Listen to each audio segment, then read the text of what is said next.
This is how you grow 10 pounds of lettuce in a single hanging basket with 3 simple steps. And the number one mistake that makes it turn bitter is at the end.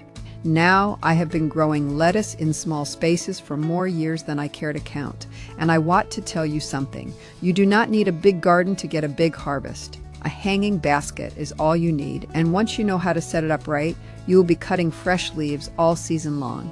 First, choose your basket wisely. You want one that is at least 12 inches across. Anything smaller and the roots simply run out of room before the plants hit their stride. Before you add your soil, lay down about 2 inches of coarse gravel at the bottom. That layer is what keeps your roots from sitting in water and rotting. Then fill it up with a good quality potting mix, the kind that feels light and fluffy in your hands, not heavy and packed.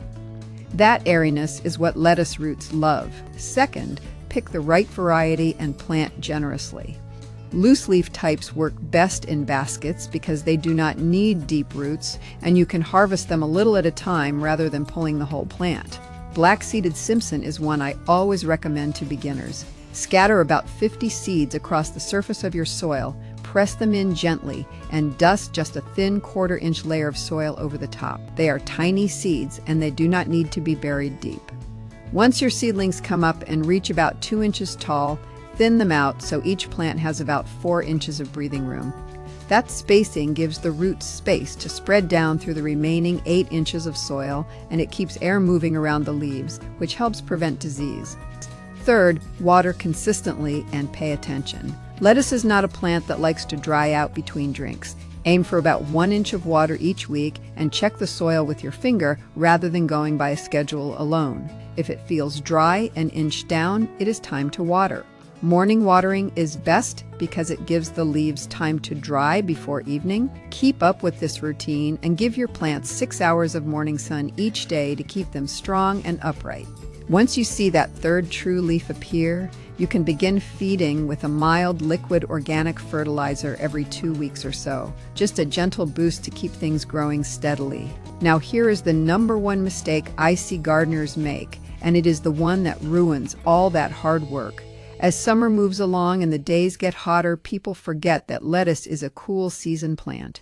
When temperatures climb above 75 degrees Fahrenheit, lettuce does something called bolting. It sends up a tall flower stalk right through the center of the plant, and once that happens, all the energy and sugars the plant has been storing rush up into that stalk. The leaves are left tasting sharp and bitter, almost unpleasant.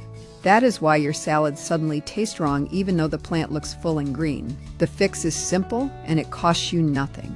Move your basket into partial shade during the afternoon hours when the sun is at its hottest.